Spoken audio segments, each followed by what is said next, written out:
പകുതി പപ്പക്കായ തോലെത്തി വെള്ളത്തിലിട്ട് വെച്ചിരുന്നാണ് ഇതിന്റെ പശ പോകുന്നതിന് വേണ്ടിയിട്ടാണ്.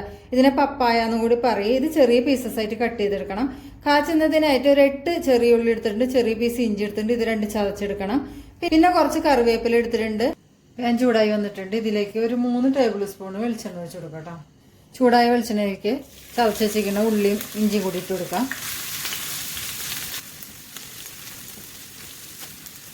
ഉള്ളി ഇഞ്ചി ഒന്ന് മൂത്ത് വന്നിട്ടുണ്ടെങ്കിൽ ഇതിലേക്ക് ഒരു നുള്ള് മഞ്ഞൾപ്പൊടി ചേർക്കുന്നുണ്ട്. 1.5 ടീസ്പൂണ് ചില്ലി ഫ്ലേക്സ് ചേർത്ത് കൊടുക്കാം.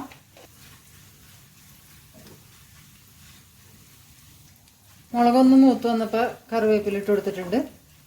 മുളകും കറിവേപ്പിലൊക്കെ മൂത്ത് നല്ല സ്മെല്ല് വരുന്നുണ്ട്. അപ്പോൾ ഇതിൻ്റെ അകത്ത് പപ്പക്കായ ഇട്ട് കൊടുക്കാം. 1/2 ടീസ്പൂണ് ഉപ്പിട്ട് കൊടുക്കാം.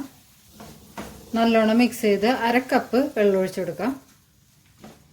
ഫ്ലെയിം മീഡിയത്തിനേക്കാളും താഴെ വെച്ചിരിക്കുന്നത്. ഇതിങ്ങനെ ഒന്ന് കിടന്ന് വെന്ത് 5 മിനിറ്റിൻ്റെ ആവി ഒന്ന് പോട്ടെ. അപ്പോൾ ഇതിൽ അടിച്ചിരിക്കണ മരുന്നിൻ്റെ ഒക്കെ അത് കുറേയൊക്കെ പോകുന്നതാണ് നമ്മൾ വീഡിയോയിലൊക്കെ കണ്ടിരിക്കുന്നത് കേട്ടോ.